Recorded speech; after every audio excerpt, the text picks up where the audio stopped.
गुरुजी श्री संतोष भदौरिया जी कहते हैं कि वे भी पहले भूत प्रेत को ही बाधा समस्या समझते थे। अनुभवों से हल करने की कोशिश करते थे। जब नहीं कर पाते थे, अटक जाते थे, तब बाबा जी से पूछते थे तो बाबा बस मुस्करा देते थे, फिर कहते थे करते रहो, जल्दी ही समझ जाओगे।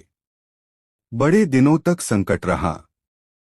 फिर करौली आश्रम में पूजनीय बाबा जी के कहने पर 3 त्रिशूल स्थापित किए।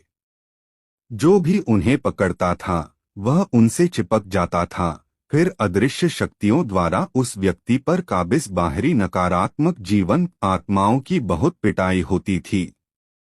और इस तरह यह सब शुरू हुआ। यह करते करते जो समझ आया वह बहुत खतरनाक था कि कैसे हर मानव संकट में है। भूत प्रेत से ज्यादा उसके पूर्वज ही क्यों ऑटो इम्यून डिसऑर्डर की तरह से मानव के लिए संकट बन गए।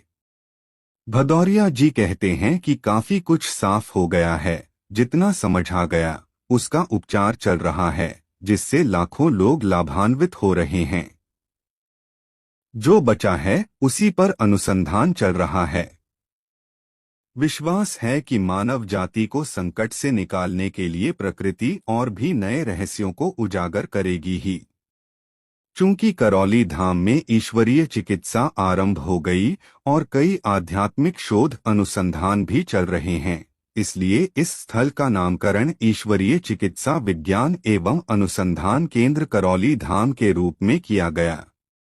यहीं पर हुए शोध में यह तथ्य सामने आया है कि बाह्य नकारात्मक शक्तियां ही मानव का सबसे बड़ा संकट हैं, जिन्हें परंपरा में भूत प्रेत के रूप में पहचाना गया है।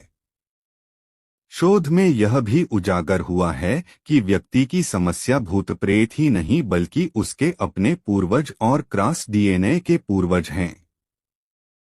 श्रीमद् भागवत गीता के अध्याय 9 श्लोक 25 में भगवान श्री कृष्ण जी कह रहे हैं कि प्रेतों के बंधन में बंधकर रहने को मजबूर मानव के पूर्वज अपनी मुक्ति के लिए तरस रहे हैं, जो कि दुख व मानसिक पीड़ा तथा मृत्यु के समय की पीड़ा के गहरे भाव में डीएनए में मौजूद रहते हैं। वे अभी भी भारी समस्या और गहरे दुख में हैं। उन्हीं की वजह से व्यक्ति भी समस्याओं और दुखों से घिरे रहते हैं। उनकी मौजूदगी के कारण ही उनके जीवन काल के रोग व समस्याएं परिवार के सदस्यों में दिखाई देने लगती हैं। तमाम दवा, इलाज, झाड़फूंक, तंत्र मंत्र, टोना टोटका के बावजूद व्यक्ति स्वस्थ होने के स्थान पर और अधिक समस्या में घिरते जाते हैं। अंततः समस्या या रोग असाध्य होकर मौत का कारण बन जाती है। फलतः मृत्यु के पश्चात व्यक्ति भी अपने पूर्वजों की ही भांति एक पूर्वज बनकर अपने ही डीएनए में अपने वंशजों में रहने लगते हैं। फलस्वरूप कोई भी मनुष्य अपने पूर्वजों की भांति ही अपने बच्चों के लिए न चाहते हुए भी एक बड़ी समस्या बन जाता है। यही क्रम चलता रहता है और तब तक चलता रहता है जब तक कि पूर्वज मुक्ति पाकर पुनर्जन्म नहीं ले लेते हैं।